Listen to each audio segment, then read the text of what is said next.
Last week, got it?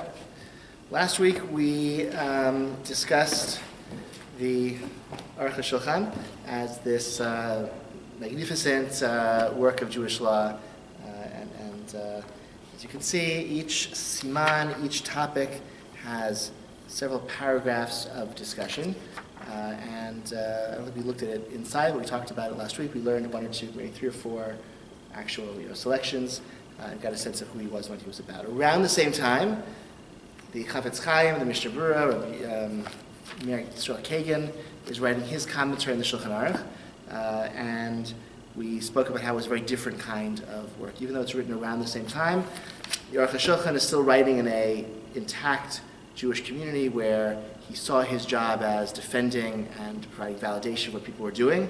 Mishnah Berurah was much more comfortable saying, no, this is wrong, and here's what should be done based on my reading of the sources.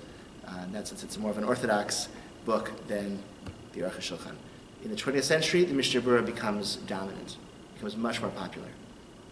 Partially because it's written as a commentary on the page of the Shulchan Aruch, so you can kind of just read the Shulchan Aruch up on top in big letters, and then read, just line, phrase by phrase what the Mishnah Berurah comments about it, which is a very particularly easy form of studying. Whereas the Aruch HaShulchan, for each topic, really have to start at the beginning and read 5, 10, 20, or 40 paragraphs as he discusses the entire topic. So it's a little less user-friendly kind of book. But also the ethos of the two works is quite different. The Aruch HaShulchan, again, very traditional insofar as he defends the practice of what was done. If this is what was done, it must be okay. The Mishnah Berurah, really much more of a modern work insofar as we want to learn what to do, let's look at the books and see what they say. And in fact, this sort of new fancy edition of the Aruch HaShulchan is printed with the dissenting halachic decisions of the Mishnah Berurah on the page. Just so you don't get carried away by his leniency and flexibility, okay? So I'm sort of waiting for someone to publish a Mishnah Berurah with the Aruch HaShulchan, this second, at the bottom, that does not yet exist. So that's that. So there's another trend, though, because the Mishnah Berurah, finishes writing in 1910, thereabouts. I don't know if he finishes publishing. He dies in the 1930s. I don't think anyone, again, has yet written a commentary on the Shulchan Aruch. That's what the Achronim did for 400 years, almost 350 years, people wrote commentaries on the Shulchan Aruch. And that commentarial literature on the Shulchan Aruch, it became like the major focus of halachic scholarship. We would write a commentary on the Shulchan Aruch. As I'm saying this, I'm thinking of a work called the Darchei Tshuva. I'm trying to think when that was written. It could be early 20th century. But not I'm pretty sure it was completed also by the 1930s, if not a good decades earlier than that. Okay, so it's been a long time since anyone has written a commentary on Shulchan Aruch. Instead, we've switched to writing compendia. Okay, compendium is a book that's on a topic. So instead of working with the Dewey Decimal System, the halachic Dewey Decimal System from the Torah and the Beit Yosef and the Shulchan Aruch of 4 parts of Jewish law, practical Jewish law, each divided into several hundred simanim, and siman 318 deals with this topic, and etc. Always, instead, let's take a step back and then reorganize entirely a comprehensive guide to one subject of Jewish law. The most famous version of this is Shmirat Shabbat Kehilchata. I'm holding a copy right here. This is actually the second edition, or I don't know how many printings. It's many, many printings. I believe it was originally published in the 60s. Not published, he writes as a code of Jewish law. He just wants to have a digest, an encyclopedic treatment of the laws of Shabbat, focusing on the Psakim of Rosh Hashanah Zalman Auerbach, who was a great 20th century posek. But this book came to be treated as a really dominant work of Jewish law. So let's sort of take a little look. That's the first page, the title page. Page 2 is a selection, just the question I was asked. We'll read through one paragraph together. Okay, this is central heating on Shabbat, paragraph Yud Chet, 18, the bottom of page Reish Tzadi Vav. Asur liftoch b'Shabbat et habrazim shel gufei hachimum haradiator shel mitkanei hasaka shebetoch hadira, v'ken asur liftoch et habrazim של הצינורות המרכזיים המובילים את המים החמים מדוד החימום המרכזי למתקני הסקה שבאזור. You can't turn on the little the radiator valve that brings the hot water from the central boiler into your apartment, nor can you turn a big valve down in the boiler that sends the hot water to the various apartments and the radiators there. Right,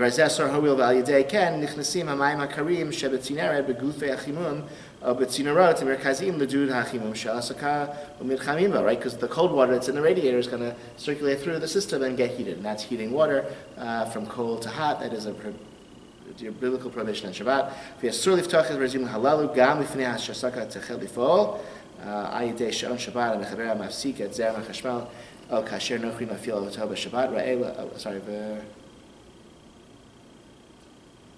And also too, you can't open up the valve when the system is off. It's on a clock, it's on a timer. The non-Jewish super is going to come by later in the day and turn it on the whole system. You can't turn on your spigot before then either. Okay? And there's some footnotes, and there's some other similar cases. You can close them, he says. You're allowed to close them. Okay, that's important. Even on Shabbat, you can close the spigot. If it's too hot, you can turn it. You can have it on before Shabbat. It gets too hot in your apartment, you can close the spigot. Okay, I just picked this almost at random because somebody asked me a question about this. I didn't know the answer, so I found it here. So it's almost at random. You can see his style. Okay, fairly brief, fairly to the point, and he's dealing with contemporary questions. Right? There's no siman in the Shulchan Aruch for radiators. Right? You couldn't look up easily what's the law about radiators in the Shulchan Aruch because central heating didn't exist. There were no radiators in 16th century Sfat or Spain. Okay? But, so, Shriyat Shabbat Yochata deals with all the contemporary issues, refrigerators, lights, electricity, telephone, living in a modern world, modern society, apartment buildings, urban life, etc. Deals with all of those situations, and there's an index, a very good index, so you can find what you're looking for very easily without having to know which, sub-commentary in the Shulchan Aruch deals with the question of radiators. This was translated into English, and it also sparked, a whole genre of these compendia, these books on specific topics. It's gotten a little bit out of hand. It's almost become a joke. I guess once you deal with all the really big topics, you still want to write books, so you kind of find more and more small topics to write large, giant books about. So things which nobody thought you needed a book about, people have found enough material to fill books about. This is a footnote from Chaim Soloveitchik's article. It's on the second sheet. I think we talked about his article last week, but he gives it's a nice example. To give us of this phenomenon, to give a simple example, blessings over food, Birkot Nehenyin, is a classic area of Mimetic tradition, meaning you learn to say brachot from being around people who say brachot. The 5 basic brachot are taught to children as soon as they begin to speak, and by the age of 4 or 5, the recitation is already reflexive. Grade school adds a few refinements and pointers about compounds, such as sandwiches or hot dogs, and there are things more or less stand for the rest of one's life. Or at least so it stood in the past. This is no longer so. In 1989, the Halachos of Brachos by Rabbi Yisrael Bodner appeared in both hardcover and paperback form and has been reprinted 3 times in as many years. Nevertheless, it did not slake the current thirst. For 1990, saw the appearance in the Art Scroll series of the Laws of Brachos by Binyamin First, a large and full tome of some 420 pages. Bodner's work was only 209 pages, and which within a year was already into its 3rd printing. Okay?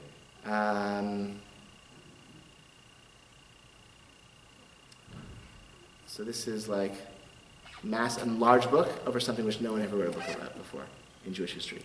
Okay? Massive details, etc., etc. But that's the style that we're in right now. So people are writing compendia, so we're maybe that's the era of Jewish history, the era of the compendium. Okay? And this is one example in English. It's happening in Hebrew, it's happening in English at the same time.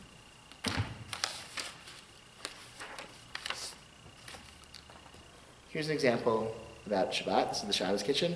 This book we have on our shelf. This is on the CRC conversion reading list, so everyone who converts to Judaism through the CRC has to know Jewish law as it's described in this book. You have the title page, and I gave you an example. Look at page 39. Let's learn about tea and coffee, okay? That's example 1, 2. On page 39. Coffee and tea may be prepared in the following manner. Hot water should be poured from the kettle or urn, the kli rishon, into a dry cup, a kli sheni. One may then add instant coffee, sugar, and milk. Cold water may also be added to coffee in the Kli Sheni. The same procedure used for instant tea. Some of the verbs are more stringent passage, transferring the hot water to a Kli Shlishi for adding the other ingredients. Let's continue to tea bags. Tea bags or tea leaves may never be immersed in hot water on Shabbos in any vessel. Therefore, one must prepare tea essence before Shabbos by pouring boiling water over the leaves or tea bags and allowing them to steep in the water. If the essence of the tea is kept hot during Shabbos that is on the blech, it is best to pour some essence into a glass and then add hot water into it. If the essence is not kept hot, one must first pour hot water into a cup, into a Kli Sheni, and then add the essence. Okay? Pretty straightforward, pretty strict. Okay, there's another little section which elaborates a little bit more about tea. Let's look at page 32. Page 40, page...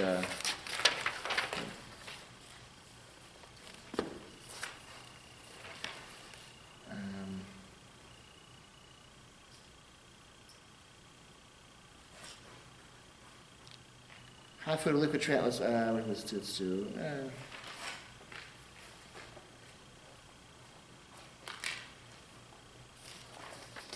Okay. Hot food or liquid transferred from a Kli Sheni to yet another vessel is said to be in a Kli Shlishi, a third vessel.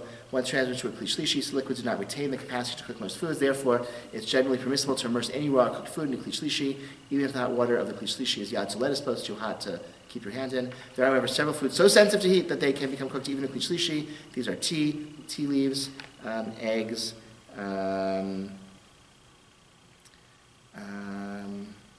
and extremely salty fish, which is unfit to be eaten due to saltiness. It's forbidden to heat these items by pouring on them liquids of a Kli Sheni or by immersing them in a Kli Shlishi. Let's make sure we understand this, just to all on the same page. One of the prohibitions on Shabbat is cooking, right?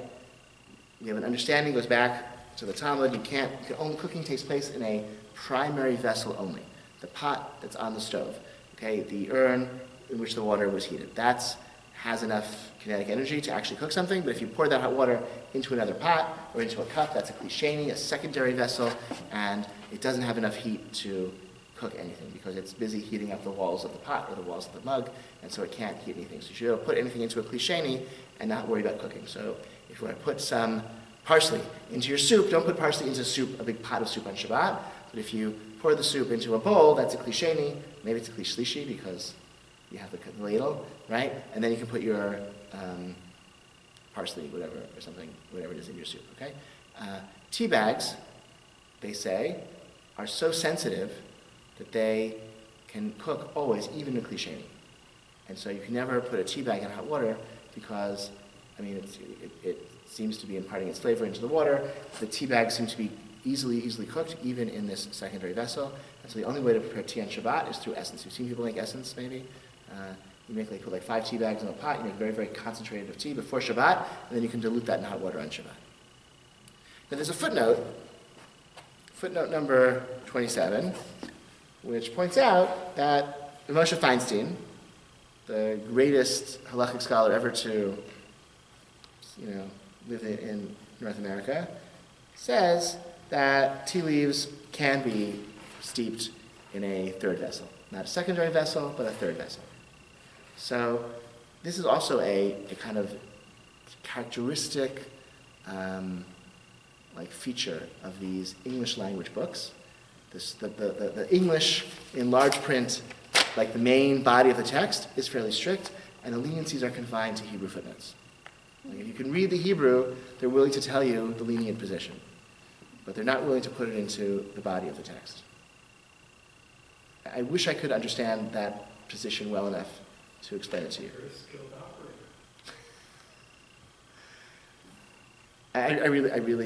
It's like, the people can't be trusted with this knowledge. It's too risky. The position's out there, we can't ignore it, but we don't feel comfortable endorsing it, nor do we want people to be widely known. That's the position. And many of these books, in the Art Scroll Halacha books, are like this. This is like a common theme. If you can, maybe it's an incentive for people to learn Hebrew, okay? Learn Hebrew, because then you get to read all the leniencies in the footnotes of the Art Scroll Halacha books that they don't tell you about in the body of the text.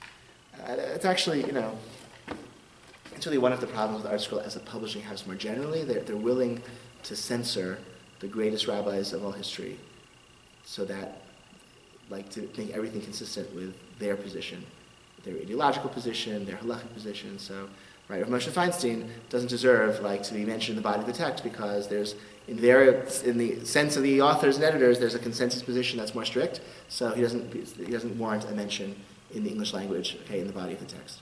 And we see this in some other, they censor books. They put English editions of books that they censor and pretty, to make the books consistent with their ideology, even though the books were written by men of much greater stature than the editors of these books. And I think it's a big problem. And there are numerous examples of that, which we, when I give my Art Scroll polemic, okay, we can talk about that. So, with that background, it's been very exciting for me. In the last 4 or 5 years, maybe it's even more recent than that, it's like 2014, so the last 4 years, as Rabbi Eliezer Melamed's books of Halacha have been translated into English. That it really represents something really quite refreshing, quite new. Melamed is the rabbi of a community called Har Bracha. Har Bracha is a settlement in Samaria in the Shomron.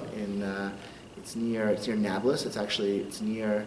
He shares a mountain with the Samaritan community on the same mountaintop, which is pretty cool. And it is from what I've read, a really interesting place. The community has a very cohesive model of communal structure. Rav Melamed has been very involved they brought him in as rabbi very early on. He was very involved in ways in which the community was planned. Like they, for example, negotiated directly with contractors to build apartments that would be affordable. And they said, this is how much the families you want to attract to our community can afford. You build us apartments this is what the mortgage payments are going to be. Figure out a way to build us apartments that this is what the mortgage payment will be each month. And they did. And so the housing costs there are dramatically lower than anywhere else in Israel, or any comparable place in Israel. Even by Samaritans, even for Samaria, which is a pretty cheap place to live, with all the subsidies, etc. So that's a model that the community set up their own daycare things and karate lessons for kids, and really trying to make the community affordable. They also created a yeshiva program for university students. So in the nearby university can dorm in Har Bracha, and as long as they learn 15 hours of Torah a week, they can live in those dorms while they're in university, in the area nearby. So that brings a certain type of student to the yeshiva, to Har Bracha, and many of them stay and helps the community grow. The yeshiva that Rav Melamed founded, I think this settlement was built in 1987. Established as was often the case, it was built as a military camp, and then it was handed over for civilian settlement in the 80s, and then Melamed was brought in, I think, 1987. The yeshiva was established in 1991, and then the settlement really grew with the yeshiva at its core. The yeshiva focuses a lot of its curriculum on practical halacha, which is unusual. It's not like many yeshivot are much more abstract. This yeshiva is more focused on practical halacha, but that comes with the ideology of the Torah should be lived in one's life. And so the community itself feels like it's described people who like it as a Torah community where people have different professions but are living together, caring and prioritizing Torah. Rav Melamed gives a shiur Shabbat afternoon that hundreds and hundreds of people attend each week. There may be 30 or 40 different Torah learning opportunities over the course of Shabbat in the town. There are, I think, 340 households and about 2,000 inhabitants. By comparison, we have about 350 households in our shul and maybe 600 or 700 inhabitants. Okay, so it's a very large families, larger families than the Anshe Shalom average. Right? So we have the same number of households or more, and we're a fraction of the size, right? So it's a lot of families with many children. And as based on in this platform, Rav Melamed has published many volumes of a halachic work in Israel, in Hebrew, called Peninei Halacha. We don't have any copies of it here. I don't own a copy. We don't have any copies here. It's very popular in Israel. It's like the Shulchan Aruch of the religious Zionist, Atilumi, modern Orthodox community in Israel. It's really unheard of in America. Again, I don't own a copy. I've never owned a copy. I've never learned the book until the English translation sort of brought him to my attention, and now I found out that he has a website where all the Hebrew books are there for free online. So it's actually quite easy to look up any topic. There's an app as well, which makes it easy to navigate. So any topic in Halacha you can find with Melamed. It's very kind of reliable code on each topic, or compendia on each topic for free on the internet in Hebrew. It's similar to a code insofar he's written many volumes, so it's fairly comprehensive at this point, but it's really not a code because it doesn't follow the order of the Shulchan Aruch. It doesn't, each volume is its own, again, coherent topic, just like laws of Shabbat, laws of Kashrut, laws of Pesach, laws of prayer, etc., and so on. So, 2014, the project began to translate them into English. Rabbi Eli Fisher, who spoke here a few years ago, he's now in charge of that translation project. So he's he tells me things about Rabbi Melamed, and he is overseeing a team of translators that are each year one or two or more volumes of Rabbi Melamed's English language works are being published. So let's look at them and we'll see how they're different. Any questions so far what I said?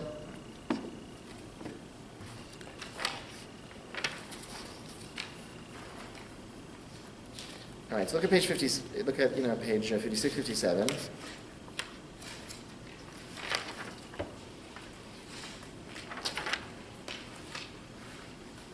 So this is I guess paragraph 14 and 15 and 16 and 17 are really just to show you how he's really updating the topics in Shmirat Shabbat Hilchot. Because when this was written in 1960, there weren't motion detectors in public domains in the home. In 1960, there were not lots of security systems, etc., in people's homes. Right, that didn't exist then. So just to have a practical book that contains all the topics people need, something has to be, an update is necessary. And so that's one area in which he thrives, okay? Or the books are really useful because they contain practical guidance for very contemporary issues that we need practical guidance on. So, for example, okay, you can walk where security cameras record images of passers-by. Since the pedestrian has no interest in being videoed, he is not held responsible for his image being recorded, and there is no prohibition. Similarly, when we pass through a metal detector, since one who goes through is not interested in intellectual activity, one may also walk in the street where there are motion detectors that detect the movements of passers-by. Even if a security system turns the light on when it senses movement, one may walk past it because he is innocently walking through it and is not interested in turning on the light. However, if it is not difficult, it is preferable to use an alternate route, since indirectly causing electric lights to go on is not properly respectful of Shabbat. Very nice. It's lenient. It addresses things that come up in practical life, in everyday life. I think it's a very good translation. This is clear English just as it's clear Hebrew. A private home may have a security system in which the burglar alarm has been disarmed, but the sensors continue working. Consequently, whenever one passes by certain areas, LED security lights go on or images are recorded. Some forbid walking around in such a house on Shabbat, since doing so will cause electrical activity. They maintain that if one wishes to walk there, he must either disable the entire system or cover all the sensors. They will not detect a person's movements. Others permit walking there. This is because one simply wishes to walk and has no interest in triggering sensors or having his image captured. The only reason he does not deactivate them is because it is so difficult to do. This is the primary position. Nevertheless, if possible, it's preferable to disable the sensors. Okay? He's quoting multiple opinions. The people he's quoting are also, these are religious Zionist poskim. Siach Nachum is Rav Nachum Rabinovich, who's in Ma'ale Adumim. Mordechai Eliyahu was the Sephardi chief rabbi of Israel in the 1990s. Right, so he's not quoting exclusively Haredi figures as are exclusively quoted in the art school books. He's quoting people in his community, which is in some ways akin to our community, and that's also a value, I think, in terms of whose opinions get thrown into the mix, who gets quoted in authoritative books. So that he has a lot more expansive bookshelf that includes people in our community, broadly defined. I think is also distinctive, and he's dealing with issues that affect our modern, very, very contemporary lives. He's quoting a strict and a lenient position. He says the lenient one is fine to rely upon, not in a footnote, in the body of the text. Ben, yeah. So but we're also looking at a contemporary source citing contemporary resources. Yeah, why doesn't he feel, go on, yeah. Well, I would expect that when you want to go back to something older to be able to... So there is nothing older. There is nothing older because it's a security system and it's an LED light. LED lights weren't in widespread use until recently, and home security systems were not in widespread. There is nothing. There's no formal treatment of any of these issues before 20 or 30 years ago. The principles that it's based on go back hundreds of years, and that's he discusses in the earlier section, right? I mean, so this is chapter 17, which I have here, which is electricity and electrical appliances. So the first, the first paragraph talks about like what exactly is the halachic basis for, not using electricity and why, including some footnotes, and he quotes the major opinions of Shlomo Zalman Auerbach and the Chazon Ish. He also quotes Rav Kook, who was not quoted in the article books on halacha, but he had an important position that Rav Melamed takes very seriously as well, and that's what he deals. Using electricity that was produced on Shabbat. That's also a very Israeli concern. Okay, that the people who are working at the power plant are probably Jewish as well.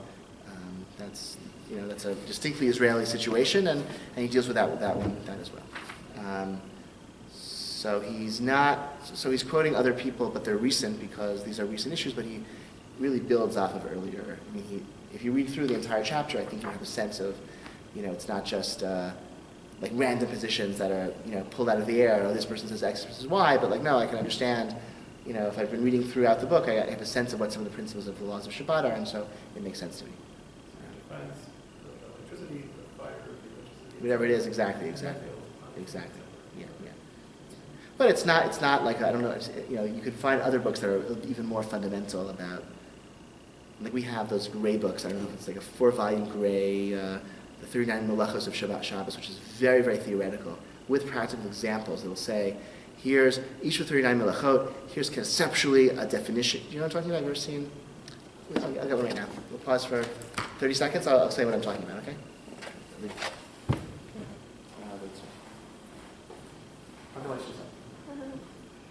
Thanks for waiting. Okay, this book by Rabbi David Ribiat, the 39 Melachos of Shabbat, okay? It is a 4-volume work. We have, I think, 1 or 2 extra copies in the shul if you want to borrow them and take them home and study for a few months. Someone donated them 2 sets of the shul for that purpose. So if you want to really dig into the laws of Shabbat, you can do so. And this book goes through each of the 39 melachot and begins with, so I'll do the example of, and begins with a very, very, theoretical, okay, so Melacha 34 is Bona, building. That's the 34 out of 39 Melachot. So it first says, well, what was done, how was building done in the Beit HaMikdash, in the Mishkan, so it says, and then definition of Bona. The Melacha of Bona may be defined as the creating, forming, or assembling, even partially, of any kind of permanent structure, even abstract structures. Therefore, any activity that contributes to the assembly or formation of a structure can be prohibited under this Melacha. We shall see that the premise of the Melacha of Bona is broad range and includes a wide variety of seemingly unrelated activities. However, all of these diverse activities are based upon the same basic principles, like real foundational things, okay? The 2 central principles of Bona, okay, are when examining the Melacha of Bona as it was performed in the Mishkan itself and observes that the completed process actually accomplished 2 separate tasks. Walls and a roof were formed, shelter. Separate components, planks, bars, rings, and sockets were assembled and combined to form one unified structure. Etc., etc. So each of them are very foundational, there are 6 elements necessary for this melacha to pertain. If only 4 of them, then it's permitted. Very foundational and definitional. And then they go on in the course of elaborating and explicating these broad principles. They give practical examples. So Bona is where they have a discussion of electricity, for example.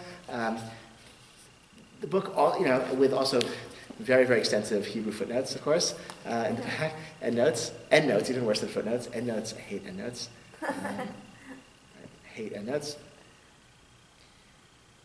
There are this book does have some very excellent, detailed, authoritative, I think, really reliable, practical guidance. For example, a very extensive discussion about the use of baby wipes on Shabbat.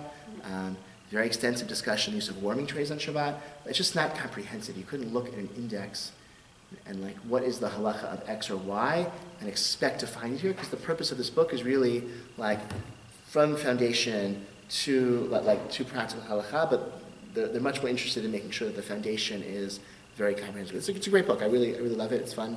You could arrive at your own conclusion. You certainly, I would say you could read a tshuva about Hilchot Shabbat and you'll understand it well. if you've read the relevant sections of this book. I would say that.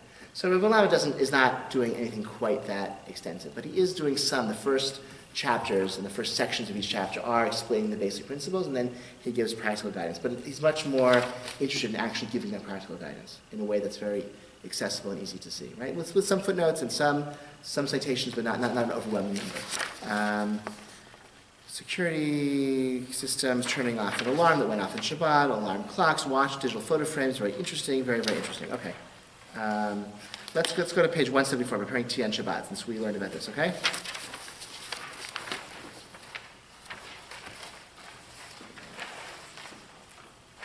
$174. 174.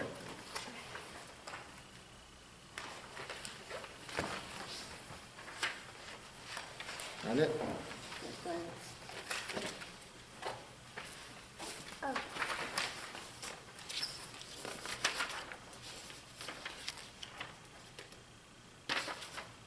Here it is.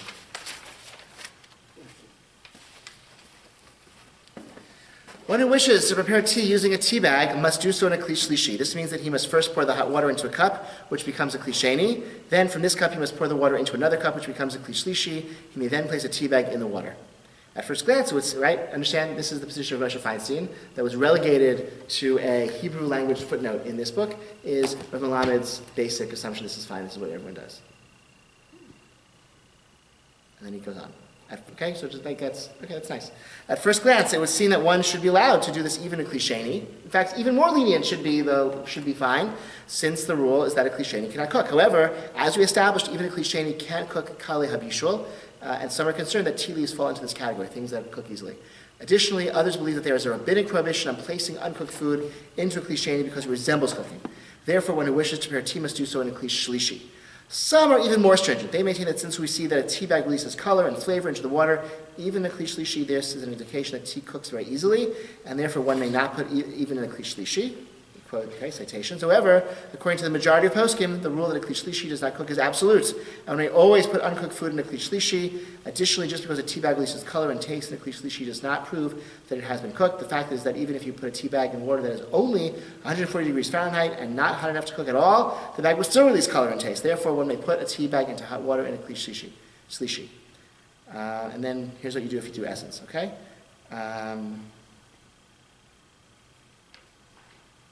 So, again, you see, right? It's a more lenient book. Okay, it's really exciting. It's a halachic, practical guidelines book about halacha in English that is willing to embrace and defend mainstream lenient positions that are, not things that are out there or far-fetched or hard or can't be defended, but things that can be defended. He's willing to defend.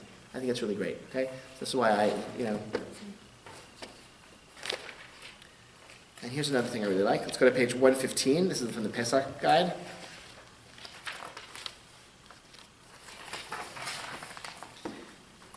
Section 6. Okay, it's talking about kitniot, okay? Section 6. We are not stricter with kitniot than we are with the 5 cereal grains. So whatever is acceptable regarding these grains is kosher for kitniot. 2. Thus, kitniot that have not come into contact with water, or that have come into contact with water but will not live for more than 18 minutes before being cooked, may be eaten. Some poskim are stringent in this respect, but most are lenient. The poskim disagree about oils and whiskeys made from kitniot. Those who will leniently contend that the kitniot prohibition does not apply to oil extracted from them, while those who will stringently maintain that kitniot has the same status as the kitniot themselves. There is a middle position that asserts that the kitniot have been rinsed in water. For example, as part of the malting process, they become forbidden, and the oil extracted from them is prohibited. However, if they are ground and made into oil without having been moistened, they do not have the status of kitniot. Soybean, cottonseed, and canola oils are not included in the prohibition. Many are stringent about soybean and canola oils, but whoever wishes to be lenient may be so. The widespread custom regarding cottonseed oil is to be lenient. Okay, he is willing to endorse the use of canola oil on Pesach. That is a major leniency that I adopted in my life when I moved to this community, and knowing that Rav Melamed endorsed that was a great source of reassurance. Kitniot is, and there's a long footnote which explains some of the bases for this leniency. Kitniot is a custom. No one had the custom of not eating canola oil on Pesach because canola oil was not a traditionally food. It was invented in the 20th century as a food substance. It's processed in a way without water in an entirely mechanical, industrial. It's not soaked in water first. It's an industrial process. And Rav Kook actually had a similar position many years ago, which the footnote describes. So that's cool. So what do I want to say? I want to say a few other things there. I want to kind of just, the Melamed is not, he's not a liberal. He's somebody who sees the task of a scholar in a way that evokes that of the Aruch HaShulchan, which is the job of a scholar is to defend what people are doing. He's not writing for a traditional society like Novordik in 1901 or 1801. He's writing for modern Israel, but he is writing from the stance that the Halacha has to be able to be applied by a broad spectrum of society in their diverse life circumstances.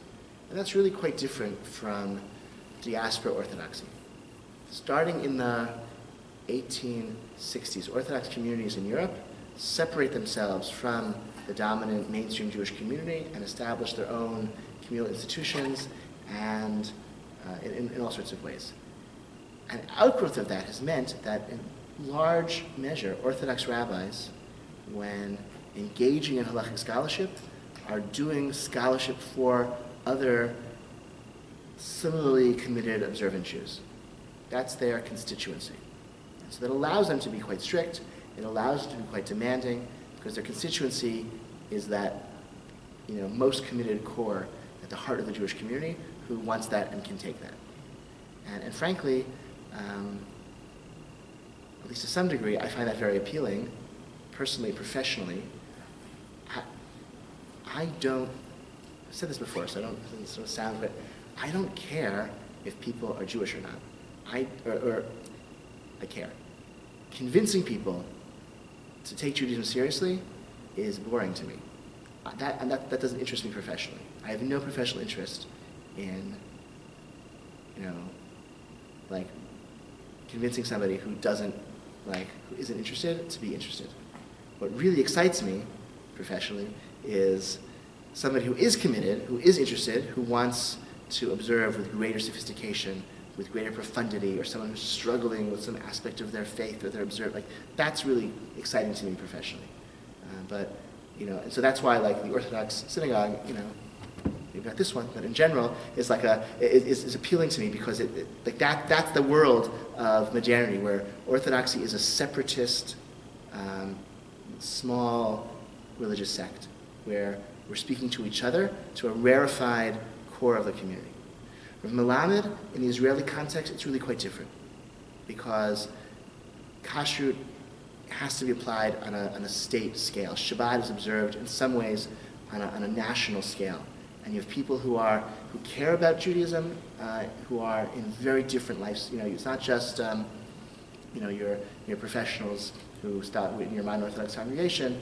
You have bus drivers and plumbers and garbage men who also are Shomer Shabbat in Israel, and the people who are managing them, right? So, I don't know, can you have, let's say your bus lines stop on Shabbat, how does the bus driver get home after when Shabbat starts?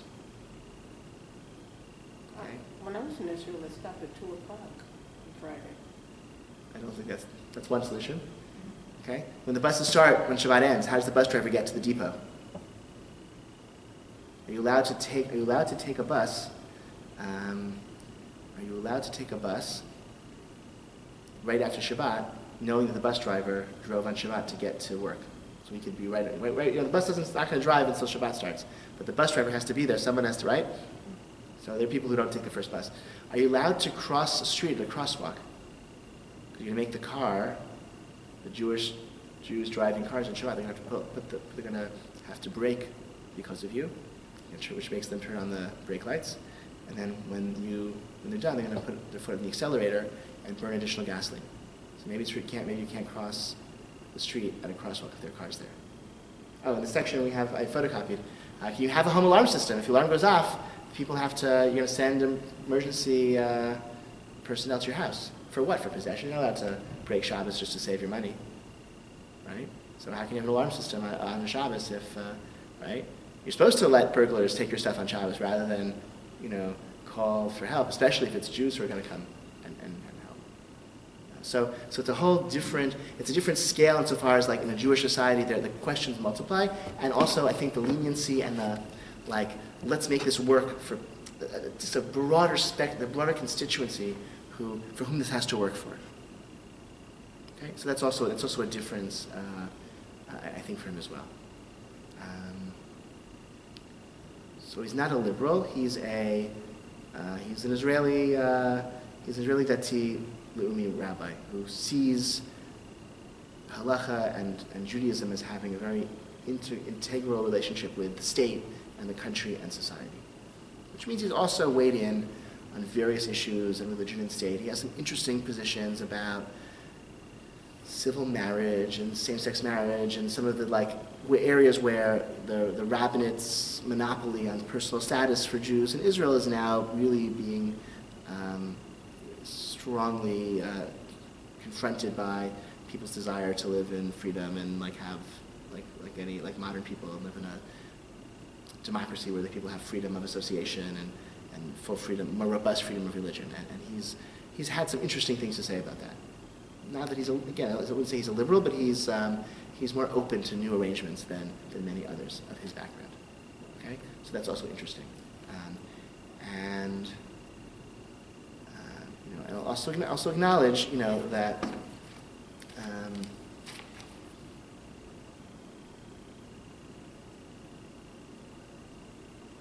Okay, I'll be telling you this. I don't have to tell the video.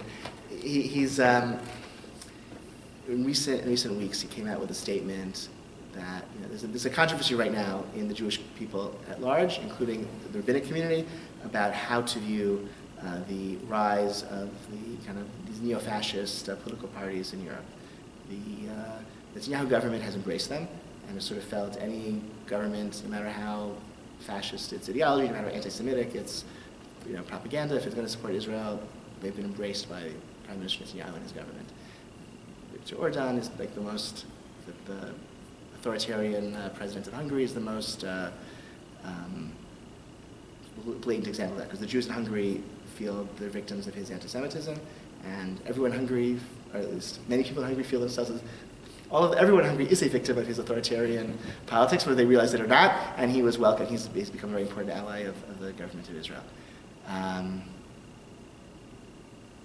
And those neo-fascist political parties understand the value that Israel can have for them in kind of whitewashing their fascist taint, right? If the Israeli government embraces them, then that gives them a validation to compete in European politics in a way that, right? If the Jews are okay with them, then they can't be so bad. It's basically, I think from their perspective, what they see out of that, it's one of the things they get from that relationship. So just this, today or yesterday, a council of European Orthodox rabbis issued a statement saying this is your big mistake.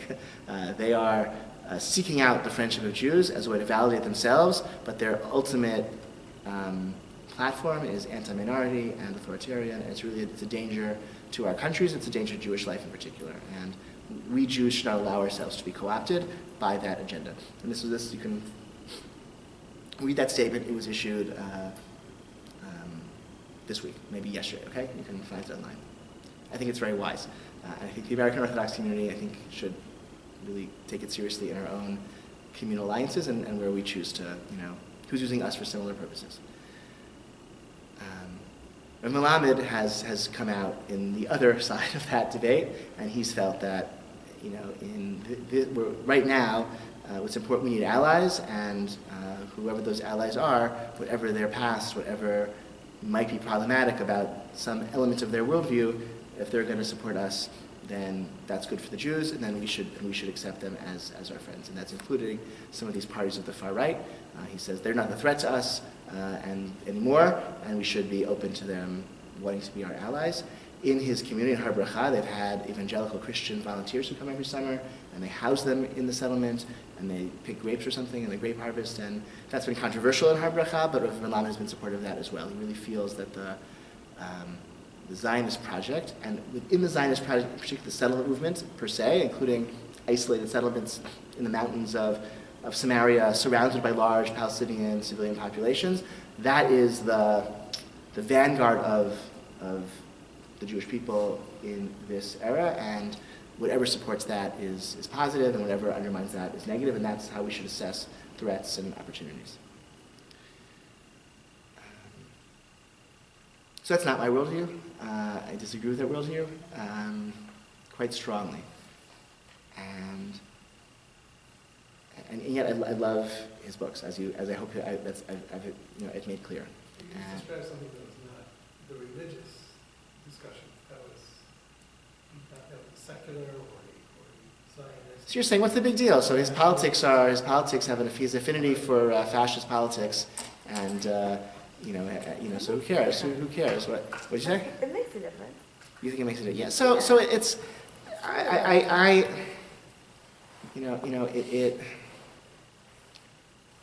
I think it's possible to separate and say he's a great Torah scholar, and his Torah product is excellent, and it's being translated to English by a great team of editors and translators, and published by great publishing agency, right? This is great, and the fact that his politics are not mine, who cares? Why would you know that? I think for some it's a little bit harder, because it's not just,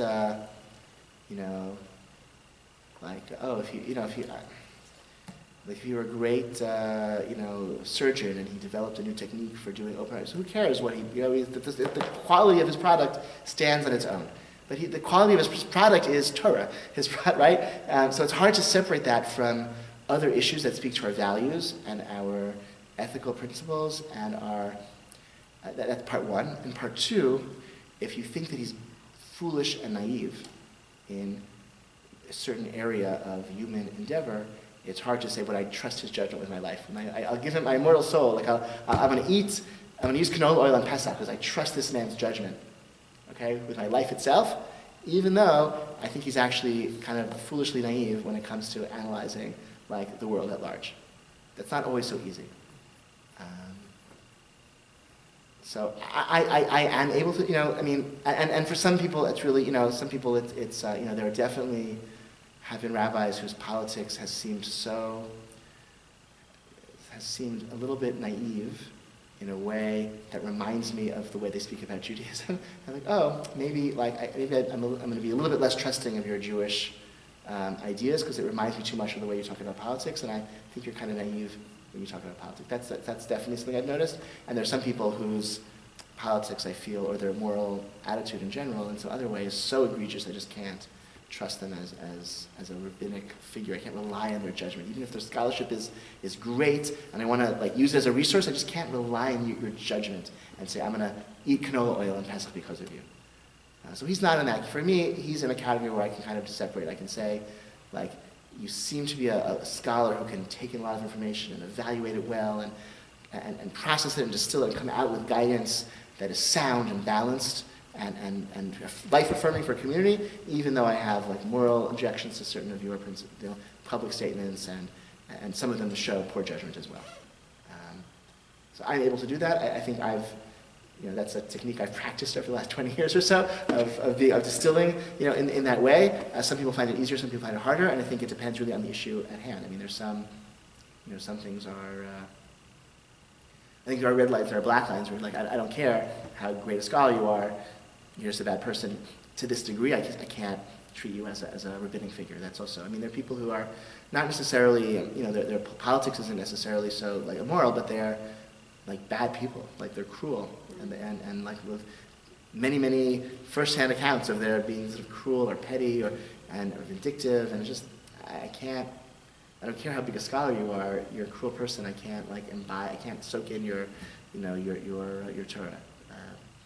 Right? So there, and I can't give you clear, fast rules, but those are the factors that for me personally, that I weigh as I kind of think about complicated people who have complicated stances. These European rabbis who just this week got together and said this beautiful clarion warning against Jews being co-opted by neo-fascist political parties in Europe, they also signed, I think, a deeply, deeply immoral and unhalachic agreement with at least according to press accounts, with the Israeli chief rabbinate, where they, in turn, that said, the chief rabbinate of Israel said, we'll accept your converts, in turn for the European Orthodox rabbi saying, and we won't accept any independent conversions from Israel. So it's like a mutual right. It's like a mutual, treaty of exclusivity.